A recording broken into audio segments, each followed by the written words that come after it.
sudah terdengar? Dengar, Pak. Terdengar ya.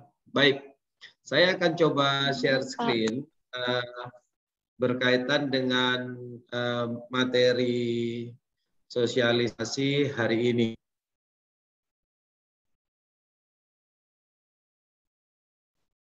Nah,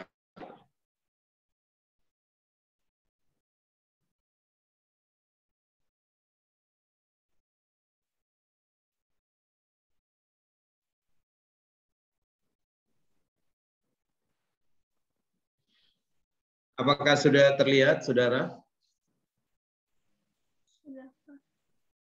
Sudah ya? Sudah, ya, Pak. Teman-teman mahasiswa, pada tahun 2021 ini, universitas memutuskan untuk menerapkan kurikulum baru untuk semua program studi di UKSW, termasuk program studi akuntansi. Apa yang menjadi ciri yang baru dari kurikulum ini, yaitu dengan dimasukkannya konsep apa yang disebut dengan whole person education, WPE kalau kita singkat begitu ya, whole person education. Sebelum kita bicara tentang bagaimana kurikulumnya, kita akan lihat dulu apa yang dimaksud dengan whole person education, ya.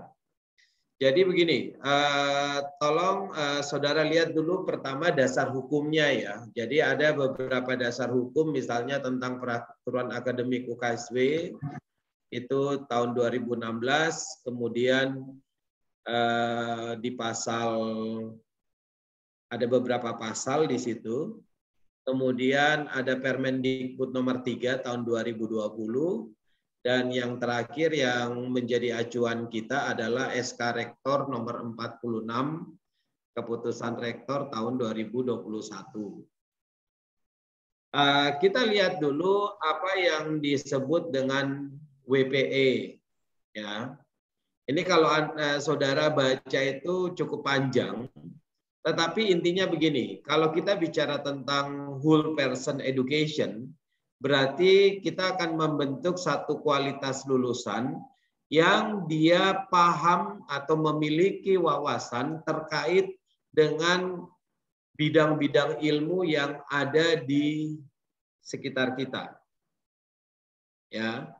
Jadi kalau kita lihat konsepnya itu, whole person education itu, ibaratnya gini, saudara sebagai mahasiswa dari akuntansi, tidak hanya memahami apa yang disebut akuntansi saja atau ilmu sosial saja.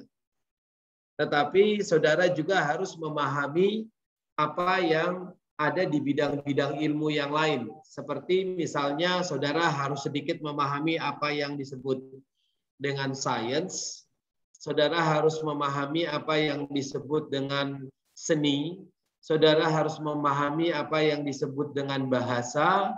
Dan saudara juga harus memahami, artinya bisa melakukan pengembangan diri dengan baik.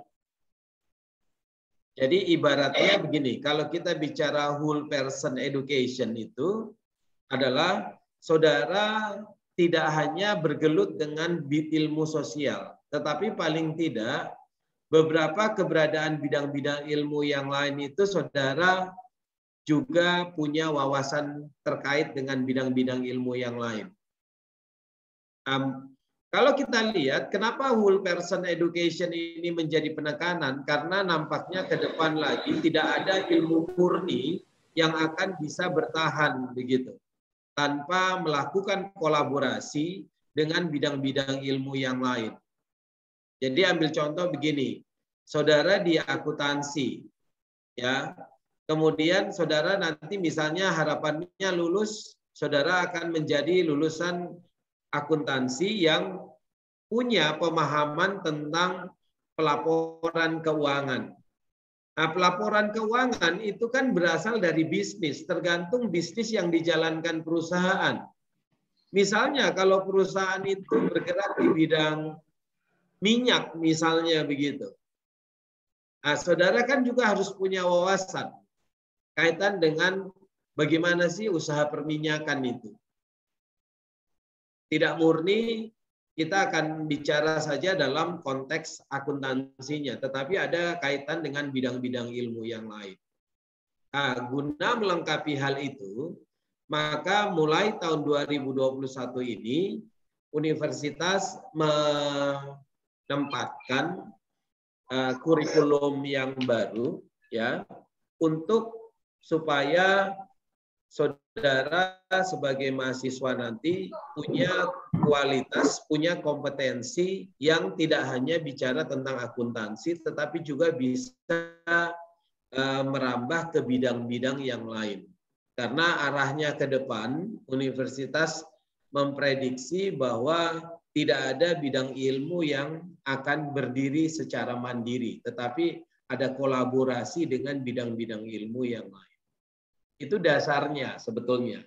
Maka kemudian diciptakan apa yang disebut whole person. Kenapa dikatakan whole? Itu kan whole itu menyeluruh ya.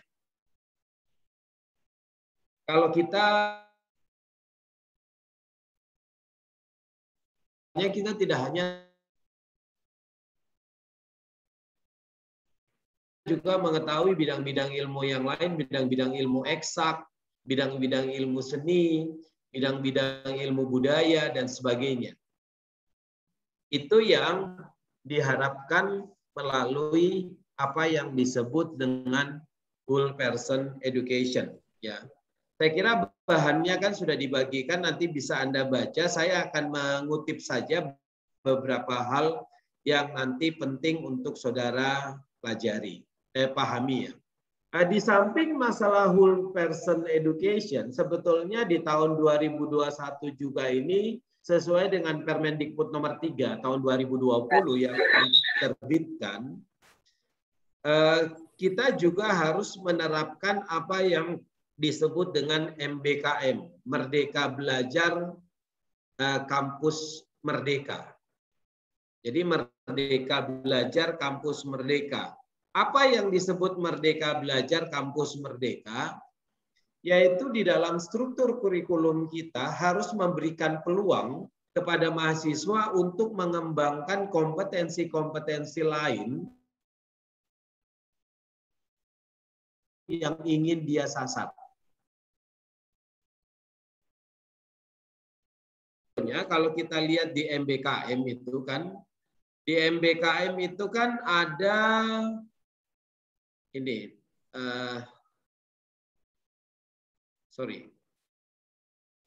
di MBKM itu kan ada kesempatan untuk kita mengambil 20 SKS mata kuliah di luar program studi di dalam kampus. Dan di samping itu ada juga pengambilan mata kuliah di luar program studi di luar kampus. Nah, harapannya nanti kalau saudara lihat 20 SKS mata kuliah di luar prodi ya, itu yang nanti akan disebut di dalam konteks kita di UKSW yang disebut dengan whole person education. Sementara nanti prodi akan mengatur bagaimana saudara mengambil mata kuliah MBKM. Saya beberapa waktu yang lalu ditanya oleh ada mahasiswa yang menanyakan, Pak, apakah kami angkatan 2020 sudah bisa mengambil MBKM? Nah, ini nanti saya akan jelaskan prinsip-prinsipnya supaya ini bisa memaksimalkan pengembangan kompetensi yang saudara miliki sebagai mahasiswa program studi akuntansi. Ya. Itu yang saya mau jelaskan dulu prinsip awal dari MBKM. Ya. Nah, kalau kita lihat dalam apa dampak perubahannya, saya ganti slide dulu ya. Apa dampak perubahan dari kurikulum 2021 ini dibanding kurikulum sebelumnya? Ini yang saya harus jelaskan kepada saudara. Apakah sudah terlihat, saudara? Sudah, Pak. Sudah ya. Jadi ini pendahuluannya, saya kira saya tidak perlu mengulang lagi. Tetapi perlu Anda lihat ada perubahan struktur kurikulum antara kurikulum 2020 dengan 2021. Kalau di kurikulum 2020, saudara bisa lihat mata kuliah bersama aras universitas itu hanya 8 SKS. Kemudian mata kuliah bersama aras fakultas 35 SKS, mata kuliah bersama aras program studi 65 SKS, dan kemudian mata kuliah praktik 24 SKS dan mata kuliah tugas akhir 12 SKS.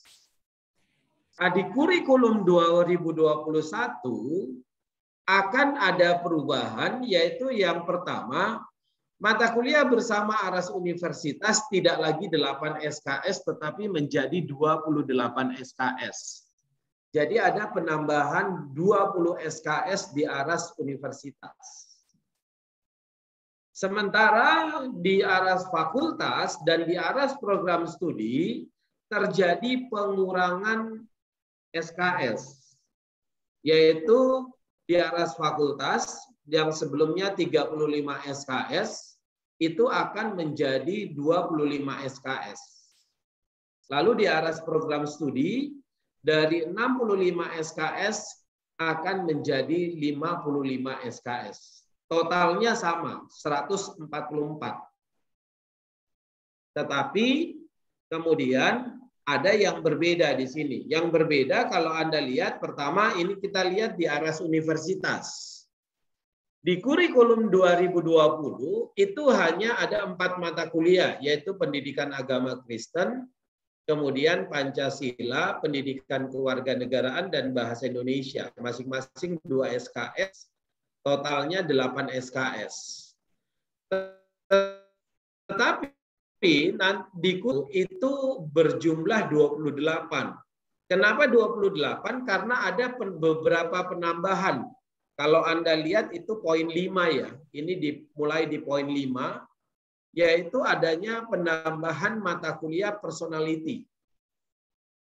Kemudian di poin 6 ada penambahan mata kuliah berpikir kritis atau filsafat. Kemudian di poin 7 ada penambahan mata kuliah pengembangan diri. Saya katakan 400-an ini karena di dalam poin 7 ini ada beberapa mata kuliah yang bisa Anda pilih. Tetapi cukup pilih satu saja karena bobotnya hanya 3 SKS.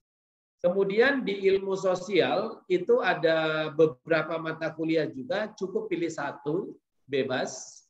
Lalu di mata kuliah DX 600-an, mata kuliah matematika dan sains, itu ada 3 SKS, silahkan juga Anda pilih. Kemudian DX 700 dan 700 itu ada 2 komposisinya.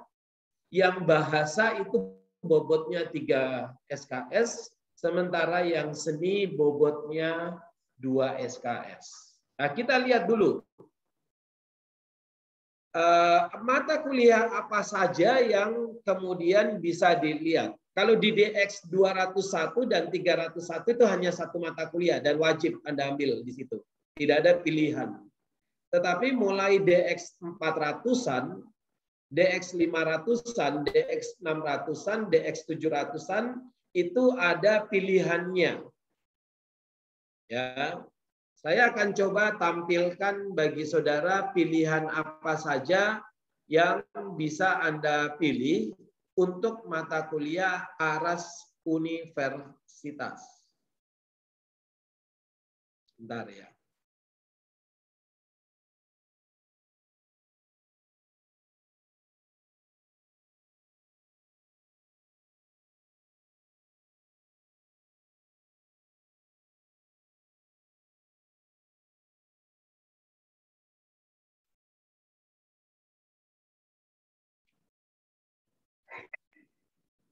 Bentar, saya buka file saya dulu.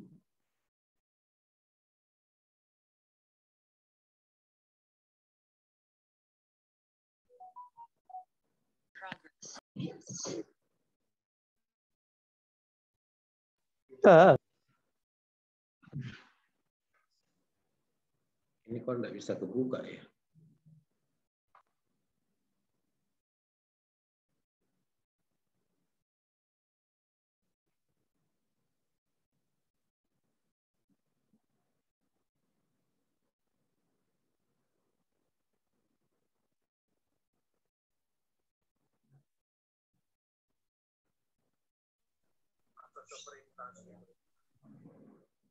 Bentar ya.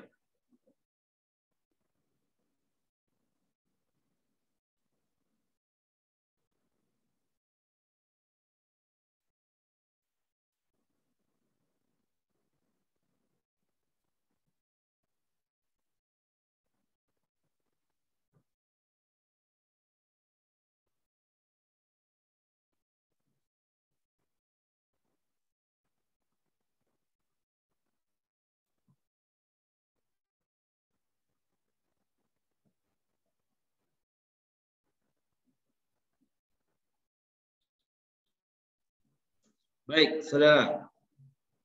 Ini adalah pilihan-pilihan yang tersaji untuk mata kuliah ARAS universitas. Yang tadi saya bilang DX 400-an, DX 500-an, 600-an, dan 700.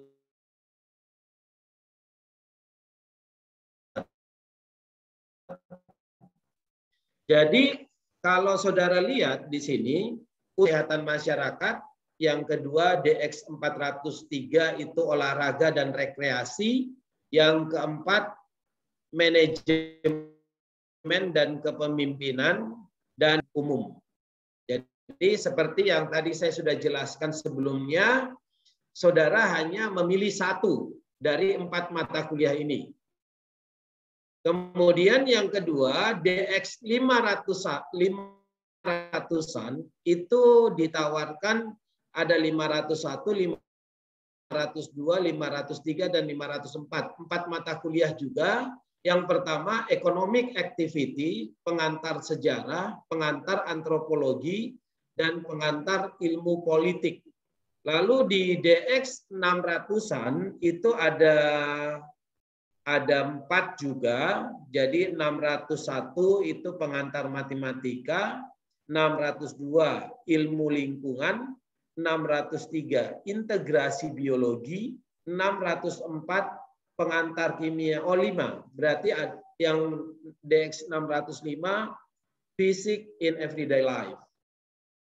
Lalu DX 700-an itu ada beberapa. Yang pertama 701 pengenalan bahasa Inggris, 702 pengantar bahasa dan budaya Jepang, 705 pengantar bahasa dan budaya Jawa, kemudian 707 pengantar seni musik, 709 layout design, dan 712 dasar-dasar fotografi. Itu ya. Saudara bisa melihat ini adalah beberapa mata kuliah ARAS universitas, ya, yang nantinya saudara bisa pilih. Ya. Saya lewati dulu, saya akan lanjutkan ke ARAS fakultas. Lalu bagaimana mata kuliah ARAS fakultas? Kalau saudara lihat di ARAS fakultas kemudian ada juga terjadi perubahan. Perubahannya yang pertama, pengantar akuntansi tetap, kemudian pengantar ilmu ekonomika dihapuskan. Dengan asumsi bahwa substansinya akan dimasukkan ke ekonomi mikro dan ekonomi makro. Kemudian perekonomian Indonesia yang awalnya 3 SKS berubah menjadi 2 SKS. Bahasa menjadi bahasa Inggris ekonomika dan bisnis 2 SKS. Matematika ekonomika dan bisnis tetap sama, tidak ada perubahan. Pengantar statistika berubah dari 3 menjadi 2. Yaitu dengan nama mata kuliah baru statistika dasar. Metodologi penelitian itu tidak dihapus, tetapi nanti metodologi penelitian masuk di dalam kelompok mata kuliah tugas akhir. Lalu ada pengantar bisnis tetap 3 SKS, manajemen dan organisasi dari 3 menjadi 2, kewirausahaan dari 3 menjadi 2. Ini adalah perubahan-perubahan dalam mata kuliah ARAS fakultas. Ya. Bagaimana dengan mata kuliah ARAS program studi? Di mata kuliah ARAS program studi, yang pertama ada perubahan pengantar pengauditan yang sebelumnya 3 SKS itu akan menjadi 2 SKS. Kemudian aplikasi komputer akuntansi sebelumnya masuk di mata kuliah bersama ARAS program studi, ini akan dipindah menjadi mata kuliah praktik. Lalu yang berikut analisis dan perancangan sistem. Jadi tolong fokuskan yang di saya stabilo kuning, ya. Analisis dan perancangan sistem awalnya 3 SKS menjadi 2 SKS, kemudian manajemen perpajakan 3 SKS menjadi 2 SKS, akuntansi manajemen strategik akan dihapuskan. Lalu analisis laporan keuangan dari 3 SKS menjadi 2 SKS, lalu etika profesional itu dari 3 SKS menjadi 2 SKS. Jadi seperti yang saya sebutkan di awal tadi, bahwa mata kuliah ARAS program studi dari 65 SKS akan berkurang menjadi 55 SKS. Itu perubahan di. Sementara kalau kita lihat di pilihan, ya, di mata kuliah pilihan kita akan ada secara garis besar tidak banyak perubahan, tetapi saudara lihat, yang pertama adalah praktik-praktik dasar praktik-praktik akuntansi dasar itu akan dihapuskan, diganti dengan mata kuliah analitik data. Kenapa kami mengganti dengan analitik data? Karena kan sekarang eranya big data dan sebagainya. Itu kami di program studi akan mengarahkan saudara ke sana, dan ini sudah ada kurikulumnya yang sudah ada rancangan perkuliahannya yang sudah dibuat untuk analitik data. Sementara yang saudara lihat mata kuliah laboratorium pengantar akuntansi, akuntansi biaya semua tetap ada, tetapi sekarang dia menjadi mata kuliah praktik lapangan. Kemudian di samping itu ada mata kuliah tadi community development yang 2 SKS. Ya, sebenarnya nanti ini kaitannya nanti dengan MBKM. Saya akan jelaskan nanti pada saat membahas tentang MBKM. Lalu yang berikutnya adalah mata kuliah tugas akhir. Mata kuliah tugas akhir RTA tetap sama 3 SKS. Kemudian di dalamnya ada metodologi penelitian tadi yang dipindah dari mata kuliah bersama ARAS fakultas menjadi mata kuliah tugas akhir. Lalu untuk TA tugas akhir itu akan berubah dari 9 SKS menjadi 6 SKS. Jadi secara total jumlahnya tetap 12 SKS. Nah, berbicara tentang peralihan kurikulum ini, saya sampaikan dulu aturan peralihan yang ditekankan di ARAS fakultas dulu. Apa saja aturan peralihan yang saudara harus pahami, karena ini merupakan keputusan di ARAS fakultas terkait dengan perubahan komposisi mata kuliah. Ya. Yang pertama, ini prinsip aturan peralihan. Mahasiswa dapat memutuskan menghapus mata kuliah dari kurikulum-kurikulum sebelumnya yang tidak disajikan lagi di kurikulum 2021.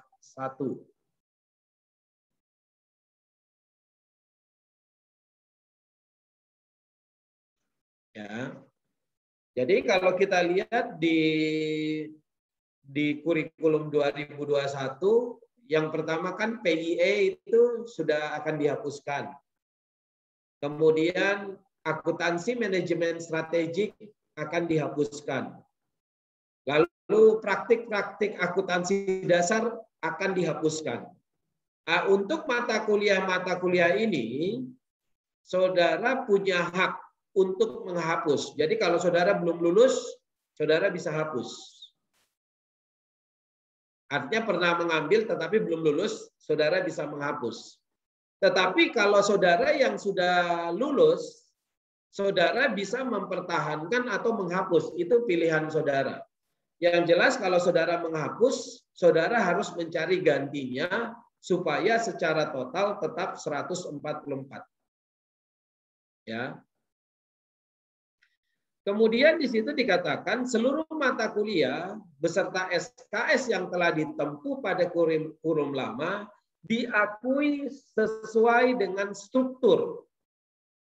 Jadi begini, tolong Anda perhatikan. Kalau saudara mengambil mata kuliah, taruhlah akuntansi manajemen strategik yang mau dihapus.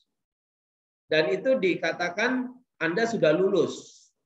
Dan Anda mempertahankan mata kuliah itu, ya sudah, berarti mata kuliah itu akan tetap ada di transkrip Anda, walaupun di kurikulum 2021 dia sudah tidak ada.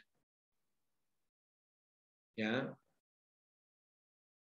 Itu yang perlu Anda ketahui. Yang berikutnya adalah kita lihat tadi di kurikulum 2021 ada beberapa mata kuliah yang mengalami pengurangan SKS. Dan itu tidak bisa saja berdampak pada saudara dengan juga mengalami pengurangan SKS. Maka tolong Anda perhatikan di sini.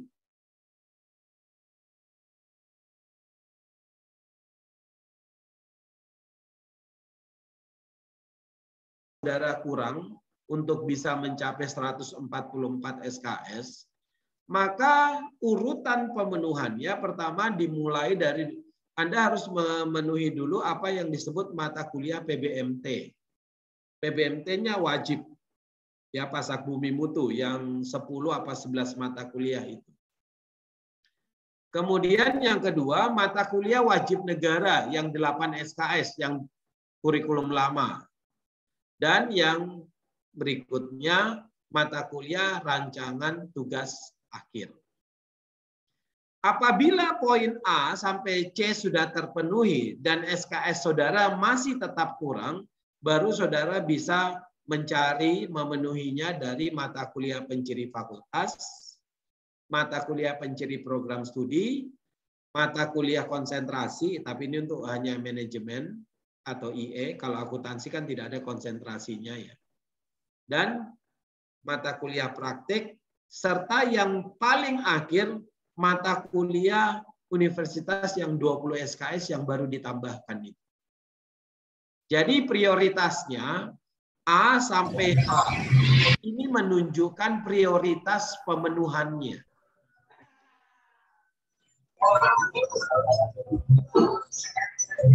Tolong yang lain mic-nya di mute dulu supaya tidak mengganggu. Ya. Sehingga perlu saya jelaskan kepada saudara untuk peralihan ini ya prinsipnya fakultas tidak akan merugikan Anda sebagai mahasiswa. Jadi mata kuliah yang sudah diambil dan sudah lulus tetap akan diakui sebesar bobot yang ada, yang sudah Anda dapatkan. Tapi kalau Anda belum lulus dan baru akan mengambil, nah itu akan mengikuti kurikulum yang baru. Jadi kalau yang sudah diambil dan Anda lulus, ya sudah akan diakui sampai Anda lulus sebesar yang Anda sudah peroleh. Tetapi yang belum, nah itu atau yang belum lulus, berarti Anda harus ikuti ketentuan yang baru. Ya. Nah, saya jelaskan dulu ada beberapa prinsip yang lain terkait dengan peralihan kurikulum ini. Ya, ada beberapa prinsip. Bentar. Ini kok nggak bisa kelihatan semua ya?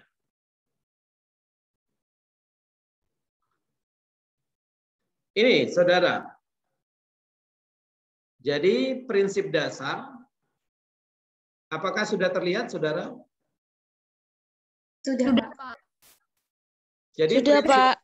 Ya, prinsip dasarnya pertama, ketentuan peralihan kurikulum program studi akuntansi adalah penjabaran teknis ketentuan peralihan kurikulum Fakultas Ekonomika dan Bisnis. Jadi kita penjabaran teknisnya ya. Yang kedua, beberapa pengaturan penggunaan prinsip yang sama yang dinyatakan sebagai di fakultas sebagai berikut. Penerapan kurikulum 2021-2022, selanjutnya disingkat kurikulum 2021, berlaku untuk semua mahasiswa program studi akuntansi dengan penyesuaian pemberlakuan pada mahasiswa angkatan 2020 dan sebelumnya. Jadi angkatan saudara ini mengalami apa yang disebut dengan penyesuaian. Ya. Yang berikutnya dikatakan bahwa kurikulum 2021 ini diberlakukan dengan upaya mewujudkan pembelajaran berbasis whole person education guna meningkatkan daya saing lulusan dalam merespon kebijakan kampus merdeka dan supaya meminimalkan dampak yang merugikan mahasiswa, khususnya angkatan 2020 dan sebelumnya. Mahasiswa dapat menghapus mata kuliah dari kurikulum sebelumnya yang tidak disajikan lagi dalam kurikulum 2021. Tadi saya sudah jelaskan, ada beberapa mata kuliah akuntansi, manajemen strategik, dan praktik-praktik akuntansi dasar. Itu akan dihapuskan.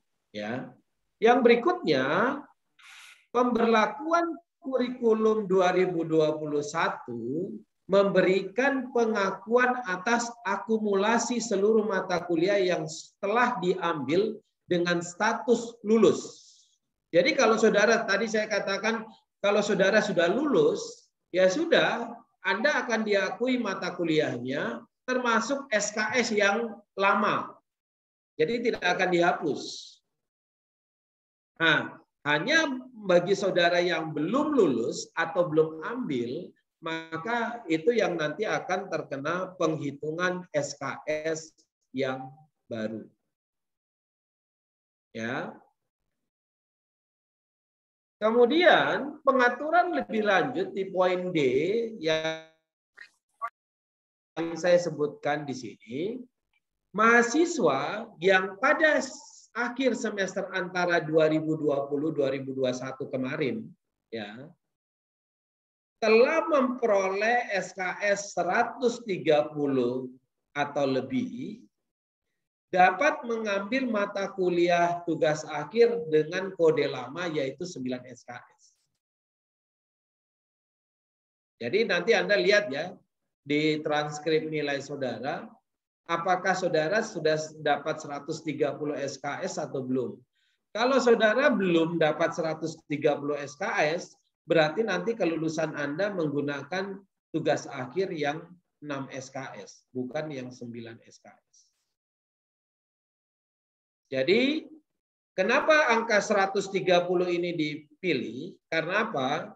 Karena masa transisi kurikulum dari 2020 ke 2021 akan diberlakukan di 1 tahun ini saja, yaitu di semester ganjil, genap, dan antara. Setelah itu, tidak mata dengan kode lama itu akan dihapuskan. Diganti dengan TA kode baru yang 6 SKS. Ya. Makanya ini hanya kalau Anda belum 130 SKS ya mau tidak mau nanti ikuti aturan yang baru. Seluruh mata kuliah beserta SKS yang telah ditempuh pada kurikulum lama diakui sesuai dengan struktur kurikulum. Strukturnya saja ya, tetapi jumlahnya, mata kuliahnya, jumlahnya kan strukturnya apa ya? Jenis pengkelompokannya kan tidak berubah, sama. Ya. Lalu ini pemenuhan kekurangannya tadi yang sudah saya jelaskan pada saudara, prinsipnya apa dulu yang harus dipenuhi, yaitu PBMT, lalu mata kuliah wajib negara, baru nanti mata kuliah penciri fakultas dan rancangan tugas akhir.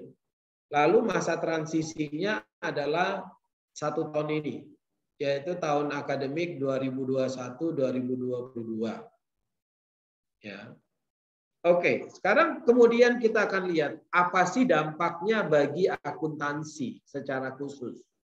Saya sudah mengidentifikasi beberapa mata kuliah yang mengalami perubahan. Saya jelaskan dulu. Jadi, kalau saudara lihat mata kuliah yang mengalami perubahan, yang pertama ada 2 mata kuliah yang dihapus di prodi akuntansi, yaitu akuntansi manajemen strategik AC 308 dan praktek-praktek akuntansi dasar AC 481. Kenapa mata kuliah ini dihapus? Karena gini, secara substansi materi akuntansi manajemen strategik akan digabung dengan akuntansi manajemen. Bagaimana dengan praktek-praktek akuntansi dasar? Praktek-praktek akuntansi dasar itu ternyata begini. Kurang lebih 2 minggu yang lalu, kita mendapat konfirmasi dari IAI, Ikatan Akuntan Indonesia, bahwa mahasiswa lulusan Prodi S1 Akuntansi FEB UKSW yang mau mengambil profesi, itu akan di-waive beberapa mata kuliah. Saya perlihatkan SK-nya ya. Suratnya dari IAI. Jadi dari IAI itu dia memberikan kita surat. Suratnya seperti ini. Ya. Ini mereka mengirimkan surat ini kepada saya sebagai Kaprodi. Nah, bagi mahasiswa S1 akuntansi yang nanti mau mengambil Certified in Accounting, Finance and Business atau CAFB, ini ya, CAFB, saudara tidak perlu lagi tes 5 ini, assurance dan sistem informasi dan manajemen keuangan, kemudian bisnis dan ekonomi, hukum bisnis dan perpajakan, ini Anda dibebaskan. Anda hanya cukup mengambil 1 mata uji, yaitu akuntansi keuangan. Jadi enak kan? Ada 6 mata kuliah untuk mendapat CAFB, Certified Accounting, Finance and Business, tetapi Anda cukup mengambil hanya 1 mata kuliah, yaitu akuntansi keuangan. Yang 5 ini Anda akan dibebaskan. Karena 5 ini Anda dibebaskan, maka kemudian kami melihat di akuntansi, mata kuliah praktek-praktek akuntansi dasar tidak dibutuhkan lagi. Karena apa? Kita sudah di-waive kalau mau mengambil sertifikasinya IAI, jadi tidak terlalu penting menyelenggarakan mata kuliah praktek-praktek akuntansi dasar. Lagi pula kalau mau dilihat, mata kuliah praktek-praktek akuntansi dasar kan secara implisit sudah masuk di pengantar akuntansi. Jadi tidak perlu. Ini surat yang kita terima tanggal berapa ini? Tanggal 28 Juli 2021 dari IAI. Ya. Jadi kembali saya katakan pada saudara, oh iya, saya jelaskan sedikit. Sebelum Anda bisa melihat posisinya CAFB itu di mana. Ini saudara. Jadi Anda lulus S1, Anda bisa mendapat Certified in Accounting, Finance, and Business. Ada 6 ini ya mata ujinya. Karena kita jadi kampus affiliated IAI, kita tidak perlu ngambil semua. Hanya cukup satu yaitu akuntansi keuangan. Yang 5-nya ini kita di waive. Di waive itu dibebaskan. Ya. Ini menjadi dasar Certified in Accounting, Finance, and Business. Ini menjadi dasar untuk saudara nanti mengambil CA, Chartered of Accountant. Ya, cuman kalau kita bilang CAFB ini levelnya di S1, CA ini levelnya di S2. Ya. Nanti kalau Anda sudah praktek 3 tahun, Anda dapat Chartered of Accountant, dan kalau nanti Anda dapat Chartered of Accountant, Anda saudara akan dapat apa yang disebut dengan RNA atau Register Negara Akuntan. Itu tahapannya, saudara. Jadi saudara nanti bisa seperti beberapa dosen di akuntansi yang punya RNA. Gimana ya? Bentuknya RNA itu seperti apa ya? RNA itu sebentar ya.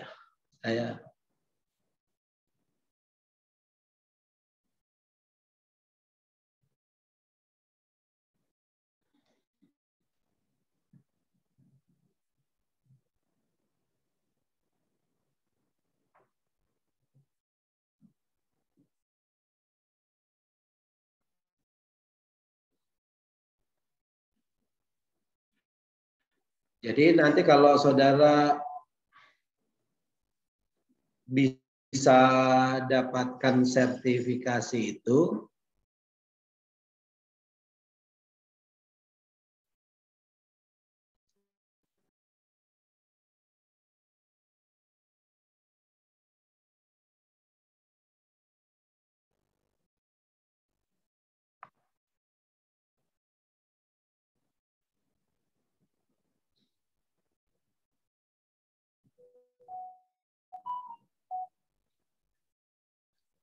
saudara nanti akan bisa dapat namanya RNA. RNA itu nanti seperti ini. Saya nggak tahu caranya memperlihatkan kepada saudara, kebetulan scan-nya miring ini.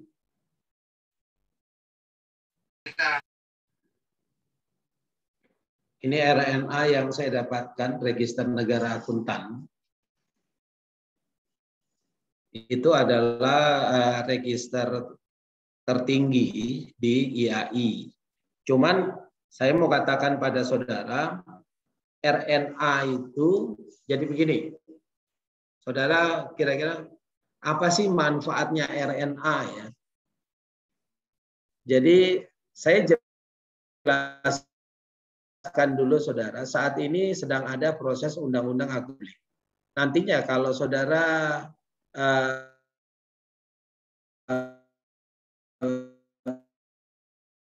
nantinya jadinya RNA yang bisa menandatangani saudara pemilik perusahaan, saudara akuntan perusahaan, silahkan. Tapi kalau saudara tidak punya RNA, kecuali Anda punya RNA. Karena RNA itu adalah diberikan kepada orang yang memang berkualifikasi di dalam pembuatan laporan keuangan. Jadi saudara bisa bayangkan ya, nanti saudara bekerja, kemudian saudara jadi manajer keuangan, ya oke, enggak apa-apa. Tetapi untuk pelaporan ke negara, itu harus ditandatangani oleh orang yang punya RNA. Kalau saudara tidak punya RNA, saudara tidak akan bisa menandatangani apapun. Kalau Anda tanda tangan boleh aja, tapi itu tidak akan dianggap karena rancangan undang-undangnya nanti seperti itu. Ya, tapi ini kalau Anda mau bergelut di bidang akuntansi. Siapa tahu nanti Anda lulus bilang, saya jadi ibu rumah tangga saja, ya nggak usah. Ngapain mengurusin akuntansi kalau Anda nanti lulus mau kawin kemudian mau jadi ibu rumah tangga saja. Ya. Tapi kalau Anda mau bergelut di bidang akuntansi, yaitu tahapan yang akan saudara harus jalani. Saya jelaskan lagi berkaitan dengan perubahan kurikulum kita.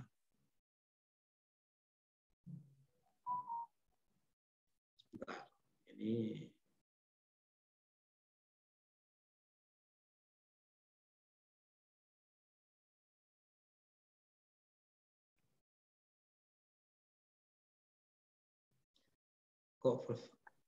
ya. Jadi saudara lihat ya, dampak pertama adalah dari perubahan kurikulum ini, mata kuliah 2 dihapus. Kemudian ada untuk mata kuliah yang dihapus ini, saudara diperkenankan mengulang kalau Anda belum lulus. Ya, selama kalau akuntansi manajemen strategik akan dibuka di semester ganjil besok dengan semester genap. Sementara praktek-praktek akuntansi dasar akan dibuka di semester antara.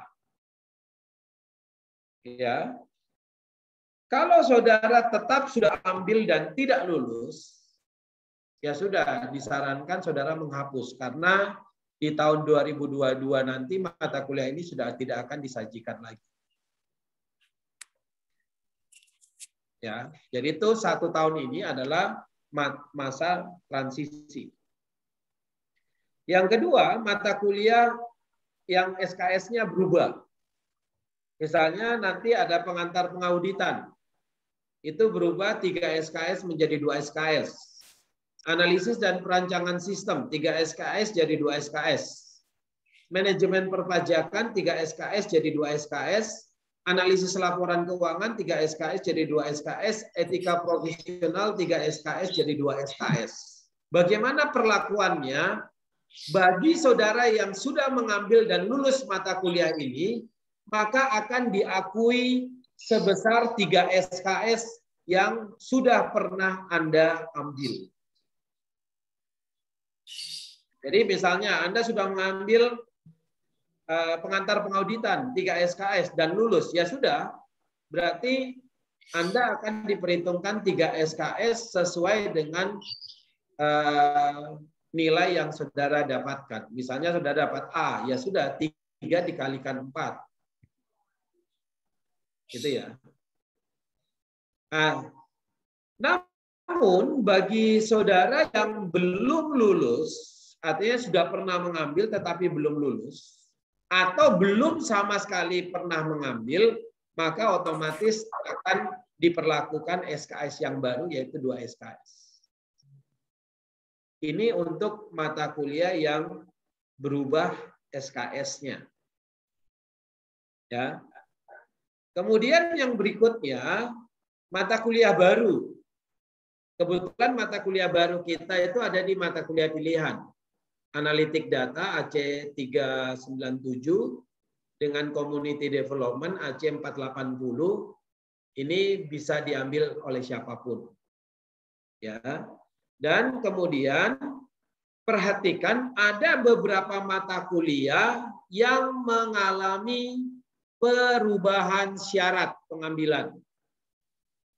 Yang pertama, pengendalian organisasi. Itu AC 305.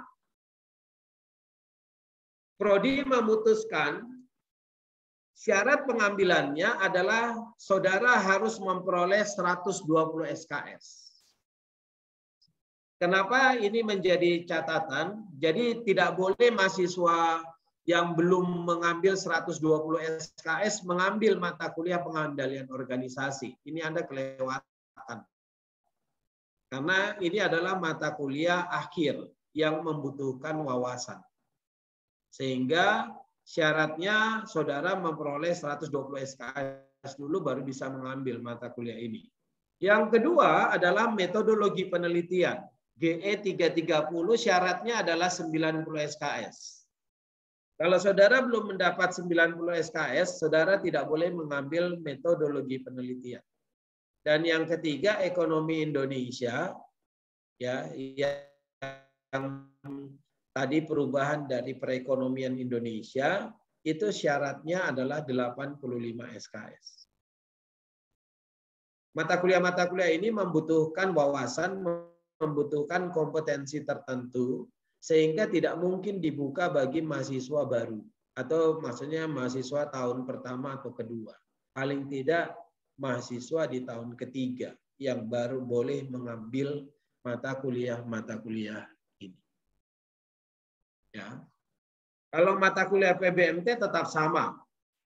Ada manajemen keuangan, ada pengantar akuntansi, ada akuntansi keuangan, ya, menengah 1, menengah 2, kemudian akuntansi biaya, sistem informasi akuntansi, akuntansi manajemen, teori akuntansi, perpajakan, dan pengauditan. Ini ada 10 mata kuliah PBMT, ini tetap.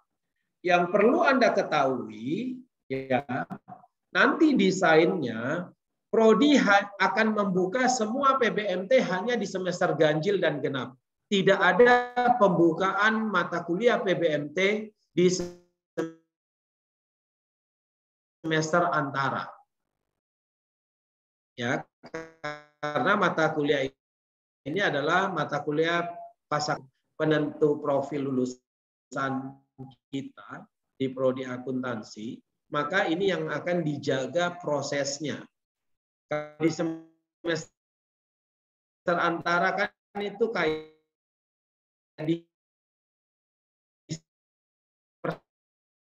singkat begitu. Ini nanti rusak, tidak ada di semester antara. Demikian juga TA.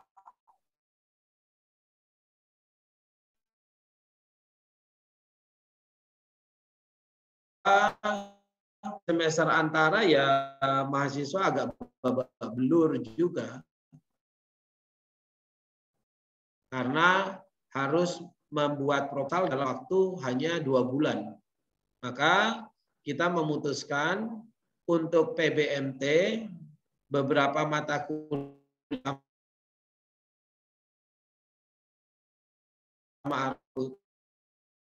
akuntas, ya, dan semester antara. Di semester antara itu hanya untuk materi yang lain.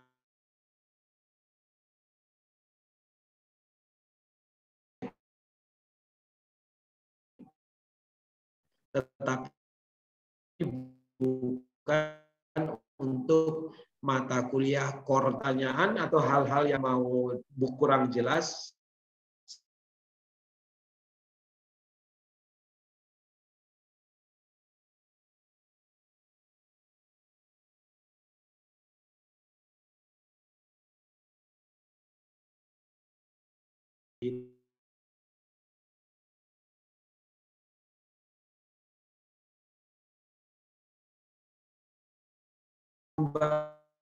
Moni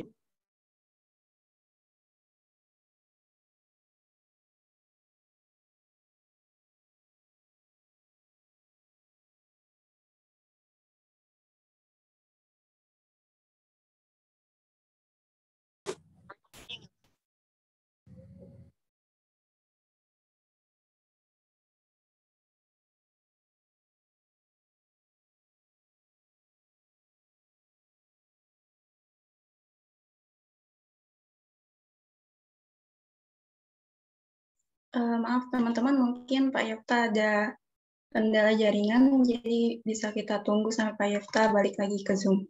Makasih.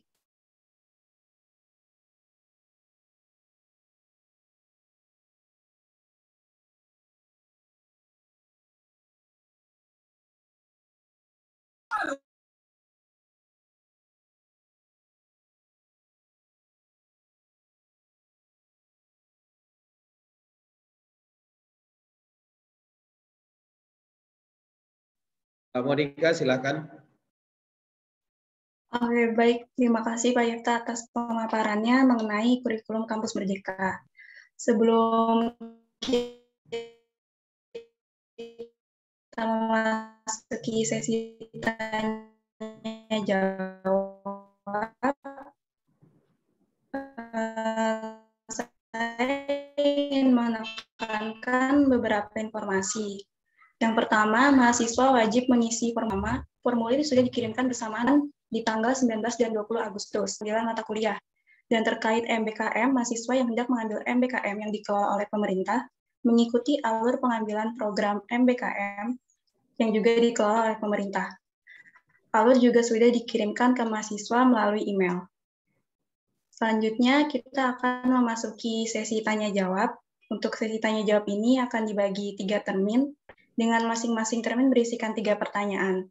Dan untuk pertanyaan bisa melalui chat box dengan format nama _NIM, bagi yang bisa menyalakan mikrofon, dan dengan format nama _NIM _pertanyaan, bagi yang tidak bisa menyalakan mikrofon.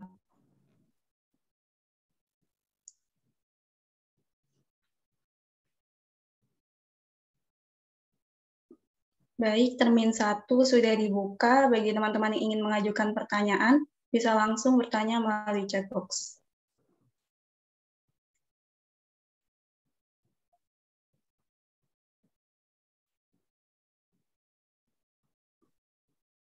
Untuk pertanyaan pertama, sudah ada Ireina dengan NIM 23-2019-159. Bisa langsung menyalakan mikrofon dan mengajukan pertanyaan. Baik, terima kasih atas waktunya. Mohon maaf Pak Yefta, saya tidak bisa on kamera karena kendala jaringan. Berikut pertanyaan saya, Pak. Saya ingin mengkonfirmasi saja. Untuk pengantar statistika, tadi itu kan berganti nama ya Pak, matkulnya menjadi statistika dasar. Nah, untuk angkatan 2019 ataupun 2020 yang sudah mengambil pengantar statistika, apakah nilai kami ini bisa diklaim Pak di matkul tersebut atau kami harus mengambil ulang? Terima kasih Pak. Ya, ini saya langsung jawab atau ditampung dulu Mbak Monika? Bisa langsung dijawab Pak. Oke. Iya, Erina. Kalau tadi seperti yang saya jelaskan, bagi mahasiswa yang sudah ambil mata kuliah yang mengalami perubahan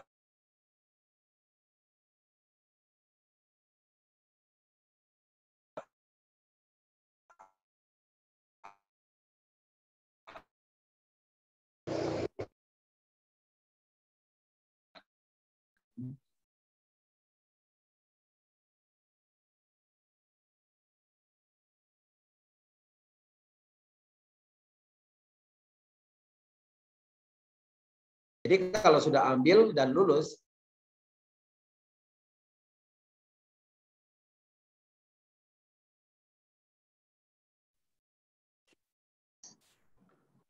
sorry, ini jaringan saya bermasalah ini. Saya tidak tahu kok tiba-tiba keputus. Ya, saya dengar. Halo. Masih agak putus-putus itu, Pak. Sekarang masih putus-putus atau gimana?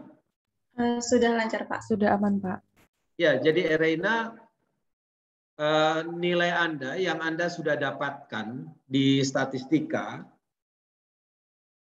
Anda kalau dinyatakan lulus berarti akan diakui sebesar SKS lama dan nilainya sesuai dengan nilai yang Anda peroleh. Kecuali Anda lulus dan atau mau ngambil baru, maka itu akan diperhitungkan dengan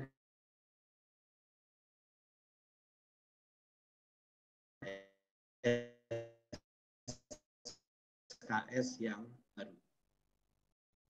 Bisa dipahami, Reina? Mohon maaf Pak, Apakah sebelumnya tadi putus-putus itu Pak, bagaimana Pak untuk yang terakhir tadi? Jadi nilai saudara, kalau saudara sudah lulus, akan diakui dengan SKS yang lama, dengan nilai yang lama.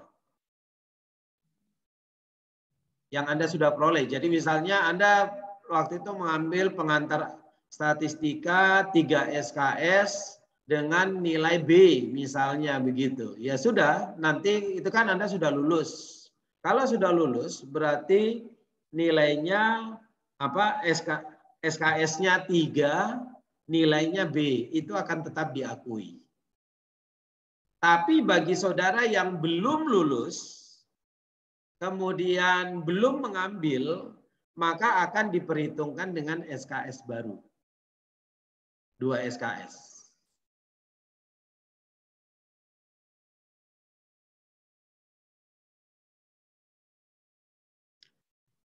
Erina, sudah mendengar suara saya? Iya, jelas Pak. Berarti kita tidak perlu mengambil ulang ya Pak untuk Tidak perlu. matkul yang ada Kalau sudah perubahan. lulus tidak perlu. Karena kan prinsipnya tidak mau merugikan mahasiswa. Oke, baik. Terima kasih Pak Yefta.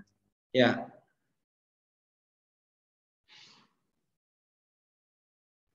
Baik, untuk pertanyaan selanjutnya dari Jenis dengan NIM 23/2021-31 ingin bertanya, tadi ada beberapa mata kuliah yang bisa diganti, seperti bahasa Inggris akademik menjadi bahasa Inggris ekonomika dan bisnis. Apakah materi yang diajarkan itu masih sama? Silakan Pak Yefta untuk menanggapi. Belum tentu sama.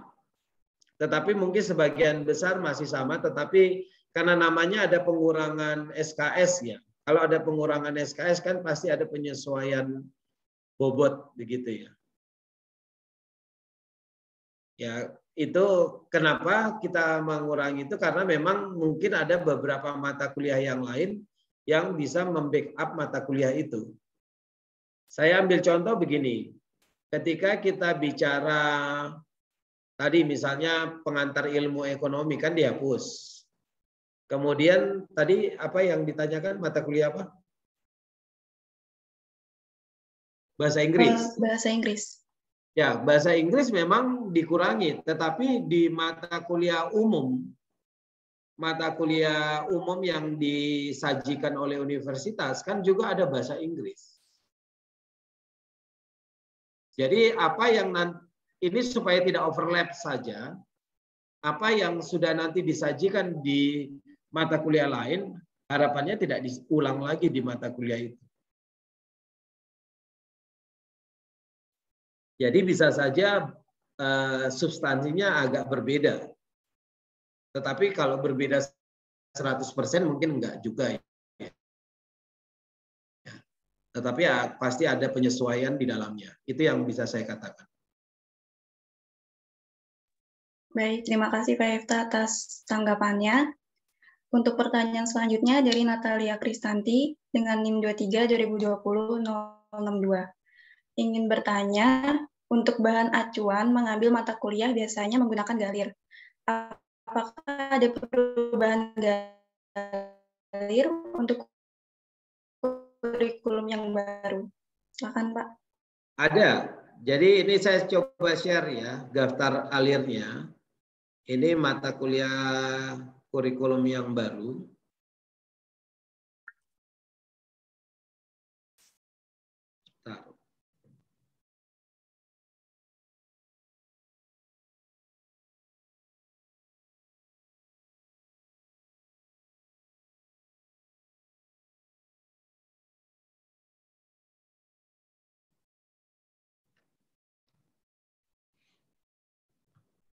Apakah sudah terlihat? Sudah, Pak. Jadi ini kalau Anda lihat ini adalah daftar alir mata kuliah yang kurikulum 2021-2022. Yang kuning itu adalah mata kuliah universitas, yang merah itu adalah mata kuliah fakultas, yang biru itu adalah mata kuliah program studi. Ya, ini dokumennya. Memang di awal-awal kebanyakan saudara untuk nanti mahasiswa baru ya, mereka akan banyak mengambil mata kuliah universitas dan mata kuliah fakultas.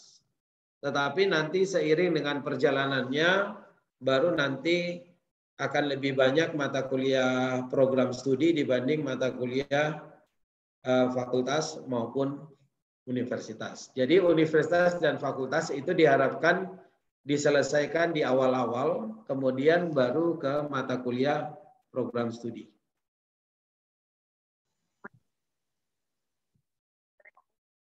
Ini nanti pasti akan diberikan kepada saudara. Saya nggak tahu apakah administrasi fakultas sudah mengirimkan dokumen ini kepada saudara atau belum ya?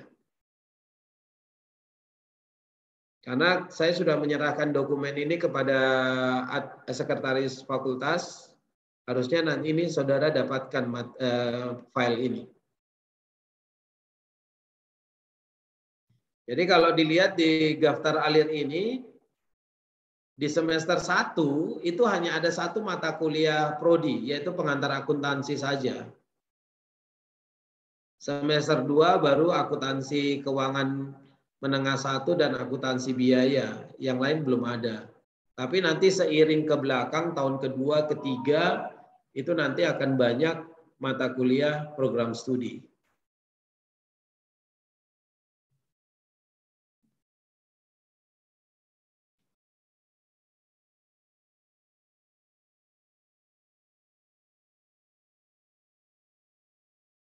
Oke. Nanti detailnya ini mungkin terlalu kecil ya. Kalau ditampilkan di Zoom ini, nanti Anda bisa lihat di file yang dikirimkan oleh fakultas.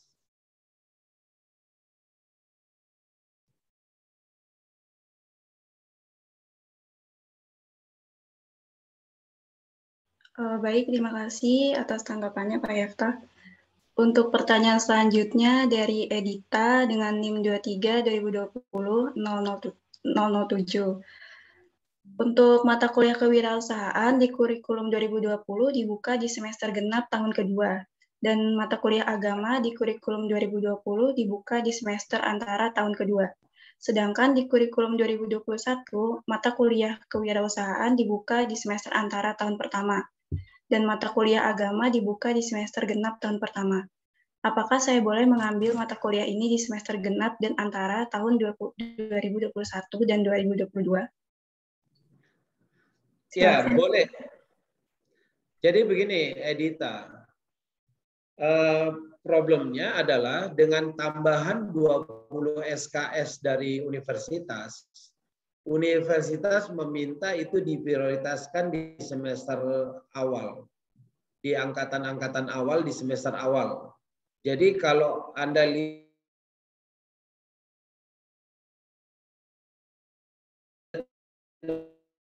nanti daftar alir di tahun berikutnya begitu ya. Itu karena apa?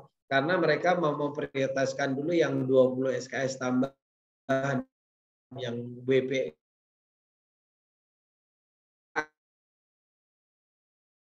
akan ada pergeseran.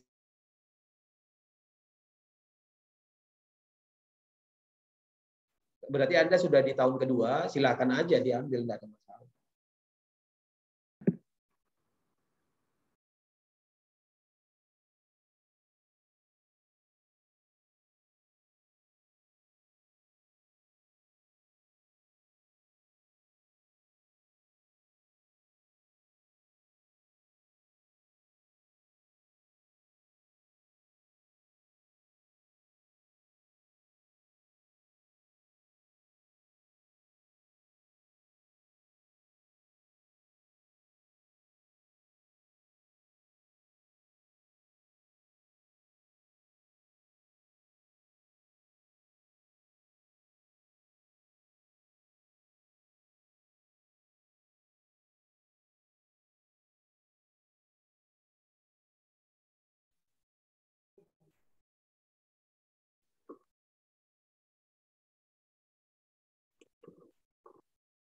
Oke, saya kembalikan ke Mbak Monica. Baik, mohon maaf sebelumnya tadi ada kendala jaringan. Mungkin buat teman-teman yang sudah bertanya melalui chatbox bisa dikirim ulang pertanyaannya.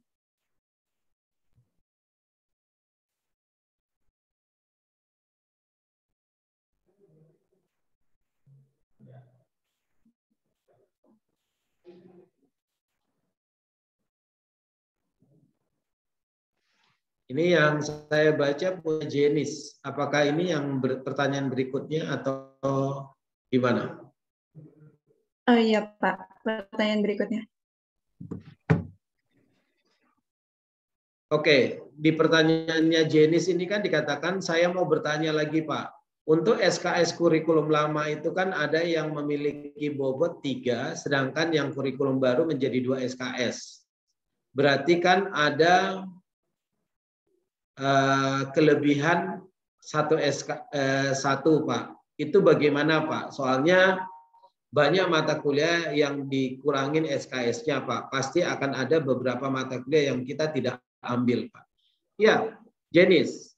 Saya sudah katakan tadi, kalau Anda sudah mengambil mata kuliah itu dan lulus, maka dihitung dengan SKS yang lama, yaitu 3 SKS. Tetapi kalau Anda belum lulus, ya, atau baru mau mengambil, maka Anda mengambil mata kuliah yang baru. Ya, memang nanti akan ada pengurangan SKS yang harus dipenuhi. Akhirnya kan kurang ya, karena kan dari 3 menjadi 2. Tadi saya sudah jelaskan, prinsipnya adalah tadi yang saya jelaskan A sampai H itu tadi. Yang pertama, dalam Anda mengambil mata kuliah, prioritaskan mengambil semua PBMT dulu, karena itu yang utama. Jadi Anda bisa cek di daftar, di kartu hasil studimu, apakah yang PBMT itu sudah diambil semua atau belum. Kalau belum, itu yang harus Anda penuhi dulu. Itu yang pertama. Kalau PBMT sudah diambil dan SKS-mu masih kurang, ambil yang 8 SKS wajib negara itu. Kalau wajib negara sudah masih kurang, ambil yang tugas akhir. Kalau tugas akhir juga masih kurang, ambil mata kuliah fakultas. Jadi pemenuhannya bertahap begitu. Sampai kamu mencapai 144 SKS.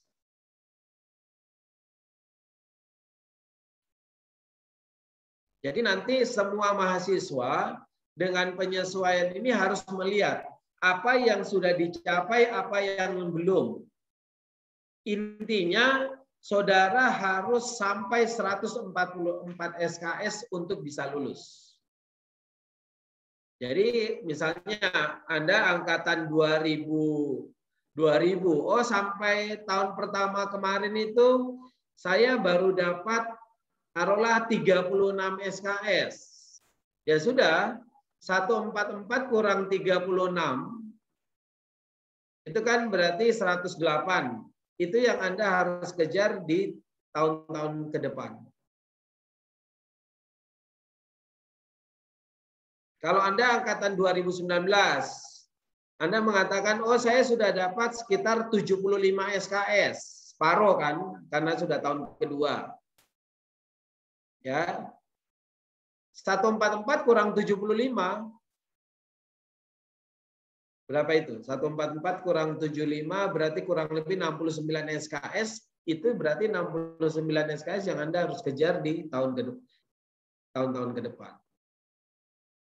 Tapi prinsipnya tadi itu, utamakan dulu PBMT yang pertama. Semua PBMT harus saudara ambil, karena tidak mungkin saudara bisa maju ujian kalau saudara tidak lulus PBMT.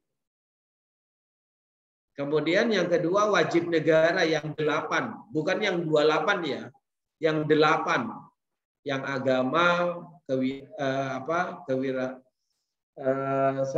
Pancasila dan sebagainya itu ya. Kemudian habis itu tugas akhir, dihitung dengan tugas akhir yang 6 SKS. Kalau masih kurang, mata kuliah bersama aras fakultas. Kalau masih kurang, mata kuliah bersama aras prodi. Itu tahap pemenuhannya. Ada bertingkat ya. Jadi pilihan itu di tahap memilihnya itu Anda harus perhatikan.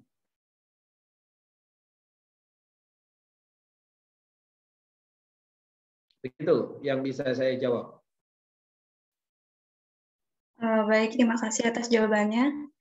Selanjutnya termin 2 sudah dibuka, jadi teman-teman yang masih ingin bertanya bisa langsung mengisi di chat box. Kita tunggu sampai jam 11:25 ya, Pak.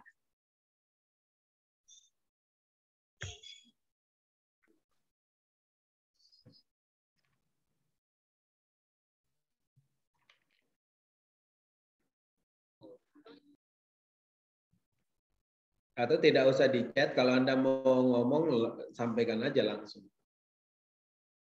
Kadang juga ada yang malas ngetik, mau ngomong ya ngomong aja langsung.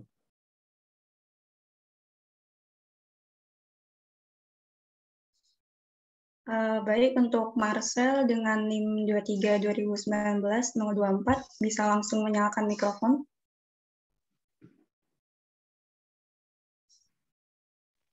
Baik, selamat siang Pak Yefta, teman-teman semua. Suaraku terdengar nggak ya? Sudah terdengar. Oke, aku mau bertanya berkaitan dengan perubahan pengakuan mata kuliah aplikasi komputer akuntansi. Itu kan dari kurikulum sebelumnya itu kan diakui sebagai program studi mata kuliah program studi. Nah, di kurikulum baru ini kan menjadi bobotnya berubah menjadi laboratorium praktek. Nah, itu untuk mahasiswa angkatan 2019 itu akan diubah pembobotannya ke lab atau tetap sebagai mata kuliah program studi ya, Pak? Makasih. Iya. Terima kasih Marcel. Jadi begini, mata kuliah aplikasi komputer akuntansi dengan pengkategorian baru itu kan mata kuliah praktek ya.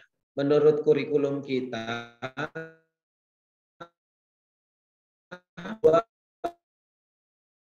24 SKS mata kuliah praktek ya. Jadi kalau Anda sudah mengambil Aplikom dan lulus ya sudah itu akan tetap diperhitungkan di mata kuliah praktek saudara sebesar 2 SKS.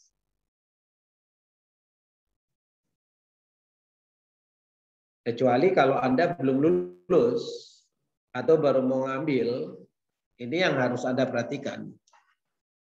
Nah, begini, ada hal yang menarik sebetulnya terkait dengan mata kuliah praktek ini.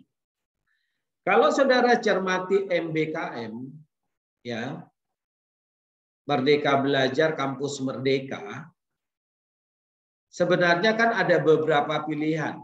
Saya coba tampilkan ya PPT-nya.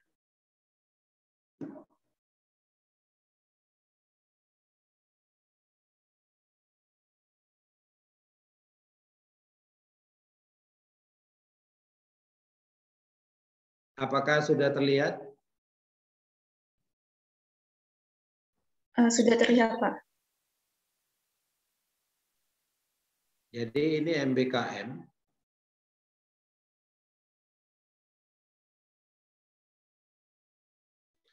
Ini saudara, yang disediakan oleh Kemendikbud itu ada beberapa kategori. Bisa kampus mengajar, bisa magang bersertifikat, bisa studi independen bersertifikat, bisa mengikuti, bisa melakukan kewirausahaan, bisa melakukan penelitian, atau bisa melakukan proyek kemanusiaan, dan bisa melakukan pembangunan desa. Terakhir itu adalah IISMA itu. IISMA itu adalah saudara belajar di luar negeri, di kampus di luar negeri. 1 semester. Ya. Ini adalah program MBKM yang disiapkan oleh Kemendikbud. Nah, lalu persoalannya sekarang adalah bagaimana pengakuannya di program studi akuntansi. Kalau bicara tentang program studi akuntansi, kita lihat ya, dalam aturan MBKM itu, pengakuan MBKM bisa dilakukan dua, yaitu diakui sebagai SKS mata kuliah, atau diberikan surat keterangan pendamping ijazah. Jadi selain nanti Anda dapat ijazah, Anda mendapat surat keterangan pendamping ijazah. Kalau di SKS itu akan membentuk IPK Anda. Kalau surat keterangan pendamping ijazah itu tidak akan membentuk IPK Anda. Nah, tentunya kan kalau Anda sebagai mahasiswa, Anda maunya diakui sebagai SKS. Ya. Ngapain surat keterangan pendamping ijazah? Tidak ada nilainya. Kan begitu kan? Persoalan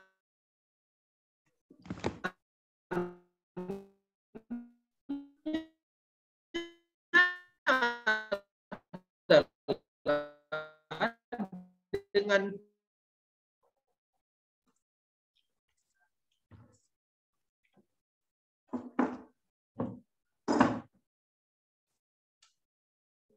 ini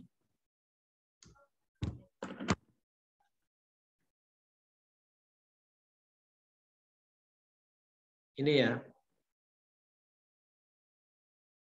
di kurikulum kita di 2021 ini ya, ini kan ada mata kuliah praktek ya.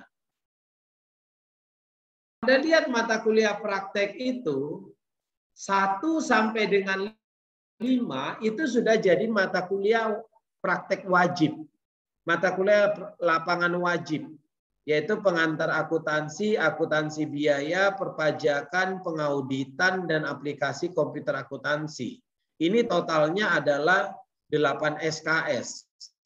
Padahal untuk di dalam struktur kurikulum kita yang ada 24 ya.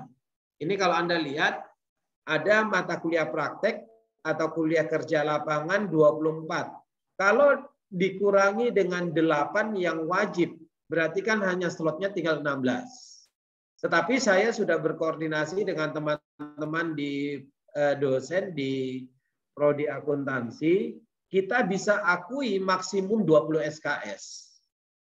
Jadi ada 4 SKS yang Anda harus ambil mata kuliah praktek di fakultas, di prodi tetap.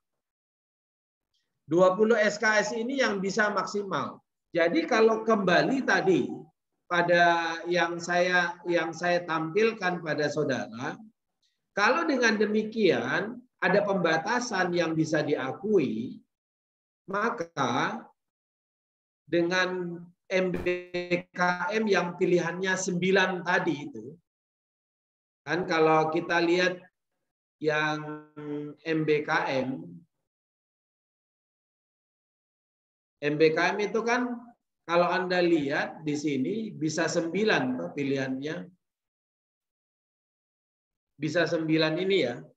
Entah kampus mengajar atau magang bersertifikat, studi independen, pertukaran mahasiswa, kewirausahaan, penelitian, kemanusiaan, pembangunan desa, ya kita bisa maksimum mengakui hanya 20 SKS. Dan sementara ini yang kita bisa akui adalah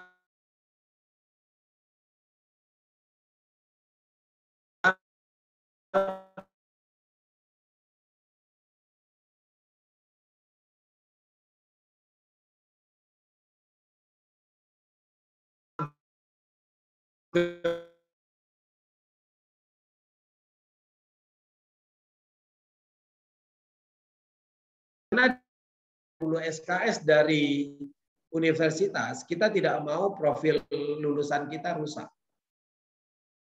Kalau kalau Anda mau mengambil lebih dari 20 SKS dan akhirnya menggerogoti kurikulum prodi, itu akan merusak profil lulusan.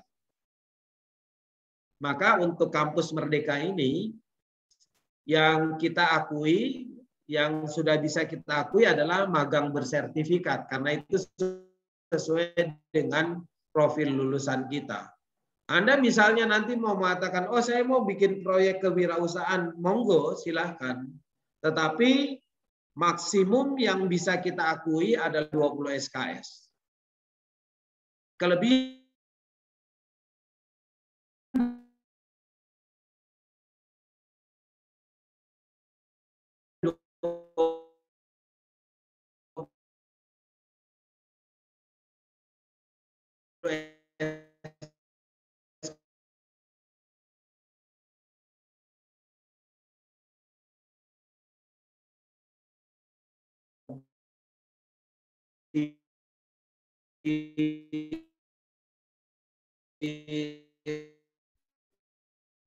maksimum hanya 20 SKS.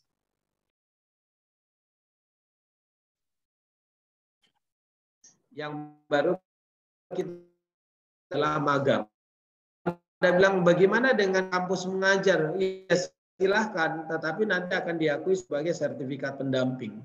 Kenapa kami tidak mau mengakui itu di dalam SKS? Karena begini, mengajar itu bukan mengajar akuntansi, saudara, tapi itu mengajar anak SD atau TK.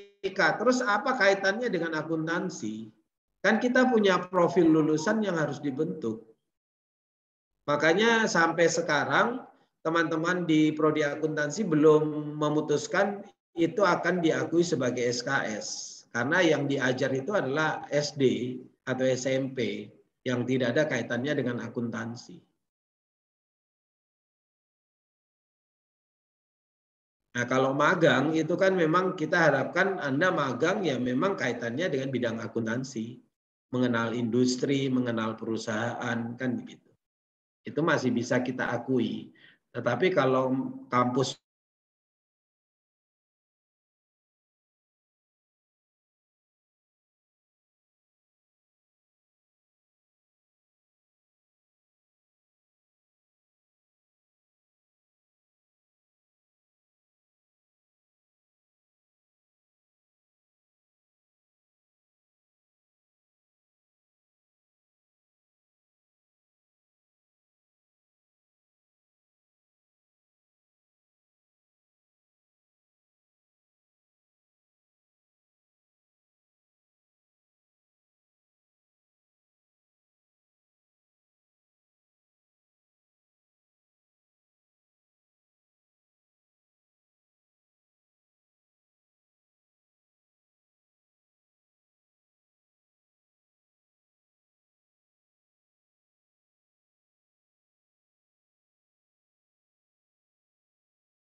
Oke, saya kembalikan ke Mbak Monika.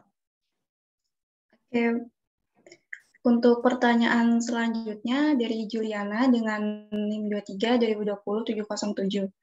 Ingin bertanya untuk mahasiswa ritmisi, apakah mereka ikut mengambil mata kuliah yang masuk kurikulum 2021, tapi SKS mereka hampir mencapai 144. Silakan Pak Yufta ditanggapi. Ini mahasiswa readmisi. Iya. Kalau readmisi kan berarti Anda sudah di atas 130. Ya tinggal gini, readmisi itu Anda sudah di atas 130 atau kurang dari 130. Kan tadi aturannya begitu. Kalau Anda di atas 130 pakai kurikulum yang lama. Tapi kalau Anda belum sampai 130, ya mau tidak mau ikut aturan yang baru. Itu untuk yang readmisi.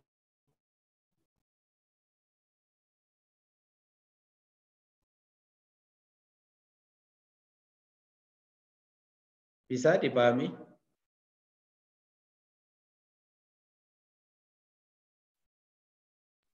Bagaimana Juliana bisa dipahami?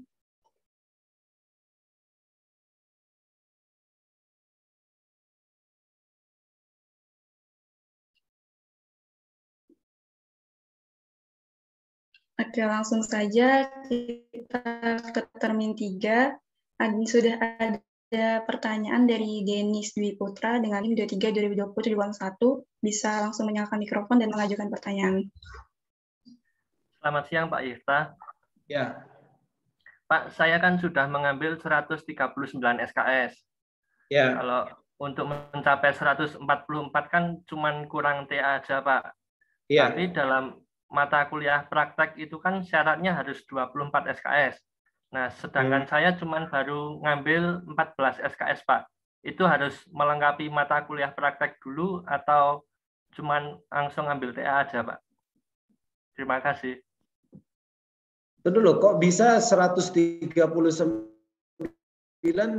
praktekmu praktekmu hanya 14 itu bagaimana ceritanya, Denis? Ya. Itu Pak.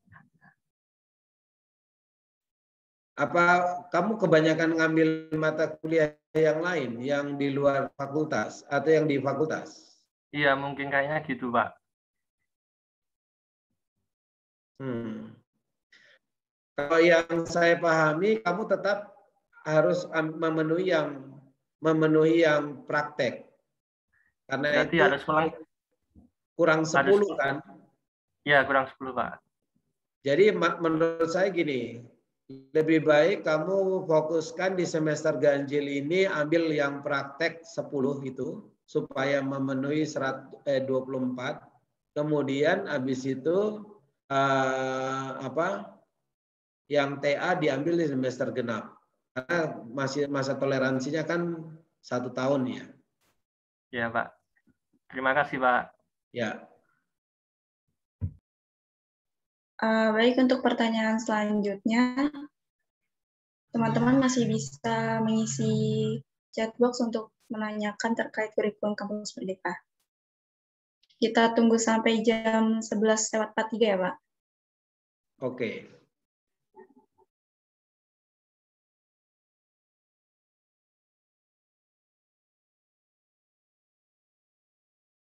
Ini dari Marcel, kelihatannya. Ya, ada pertanyaan dari Marcel dengan NIM 23/2019-024.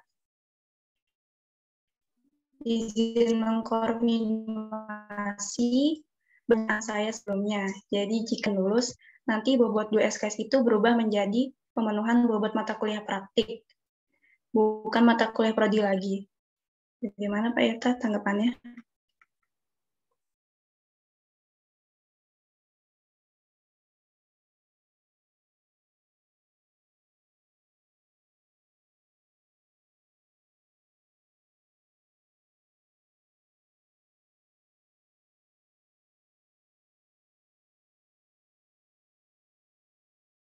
Mata kuliah itu.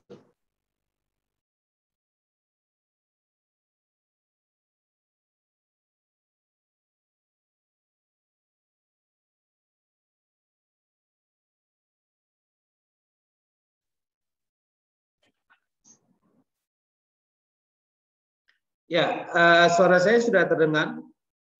Sudah Pak.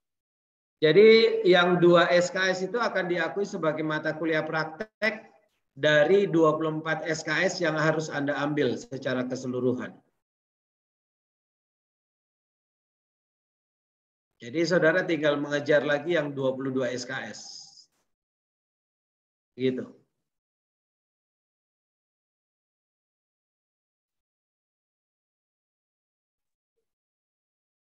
Baik, kita akan buka satu pertanyaan terakhir bagi teman-teman yang masih punya pertanyaan, bisa langsung mengisi chatbox ya.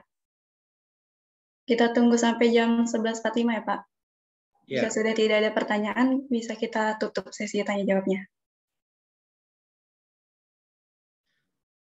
Mbak Monika, nampaknya Pak Pasca mau memberikan pengumuman, nanti bisa diberi waktu sedikit begitu. Oh, baik Pak.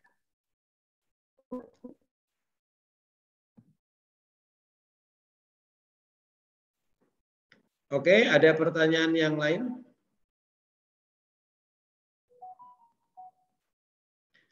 Yang jelas bagi mata kuliah yang ditutup, 1 tahun ini kita masih buka untuk yang mau mengulang.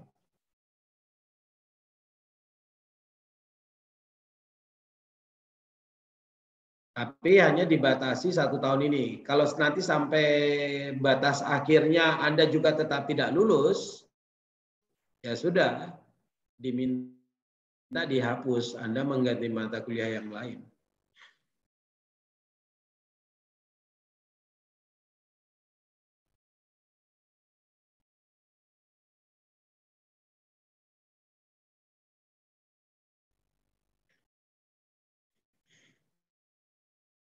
Baik, karena sepertinya sudah tidak ada pertanyaan lagi, untuk sesi tanya jawab akan saya tutup. Dan bagi teman-teman yang masih bingung mengenai kurikulum Merdeka, bisa ditanyakan melalui question box di Instagram KSA, dan jawabannya akan di-share melalui Instagram Story KSA di tanggal 18 Agustus. Lalu untuk Pak Pasca bisa memaparkan jurnalnya. Oke, terima kasih Monica. Terima kasih Pak Yefta. Ya. Maaf, kamera saya kurang bagus sehingga saya off kamera. Terima kasih untuk kunjungan teman-teman mahasiswa akuntansi semua dalam jurnal perspektif akuntansi di Prodi Akuntansi. Jadi kunjungan teman-teman sangat bermanfaat.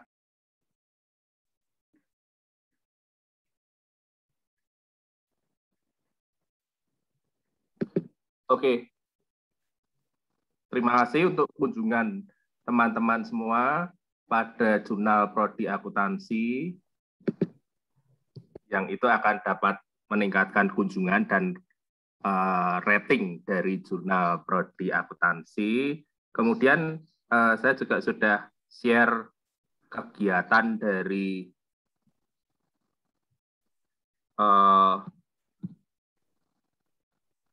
CPA ya.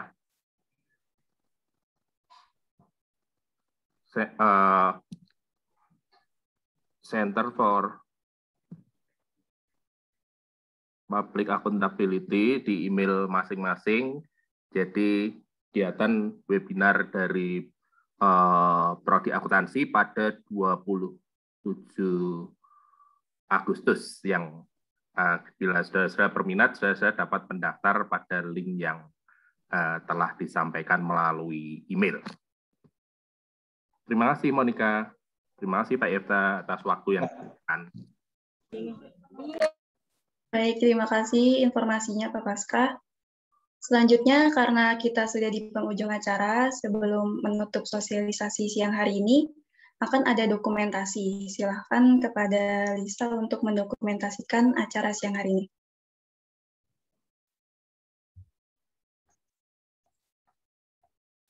Oke, untuk semuanya yang bagi belum menyalakan kamera, bisa on cam terlebih dahulu ya. Sebentar saja untuk dokumentasi, bisa dinyalakan kameranya, on cam terlebih dahulu. Dan mengingatkan untuk yang belum mengisi presensi, bisa diisi sebelum linknya nanti ditutup. Begitu teman-teman, sambil menunggu on cam. Oke. Ada 2 slide ya. Kita mulai dari slide pertama terlebih dahulu. Siap, 1, 2, 3. Sekali lagi slide pertama. 1, 2, 3. Next ke slide yang kedua. 1, 2, 3. Sekali lagi. 1, 2, 3. Oke, sudah, terima kasih. Oke, terima kasih semua. Baik, terima kasih Lisa atas dokumentasinya. Terima kasih. Kemudian acara sosialisasi World Person Education dan Merdeka Belajar Kampus Merdeka. Saya mengucapkan terima kasih kepada Pak Yefta dan juga teman-teman yang telah hadir di Zoom meeting ini. Untuk menutup acara hari ini, kepada Patrick saya persilahkan untuk menutup doa.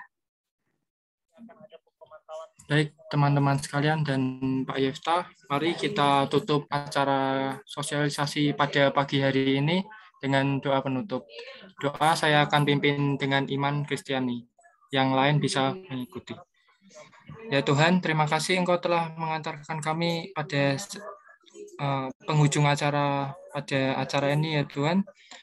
Nah, terima kasih Engkau telah memperlancarkan acara pada hari ini dan membimbing kami dari sesi awal sampai sesi akhir.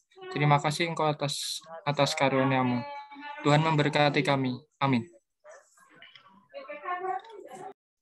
Baik, terima kasih Patrick.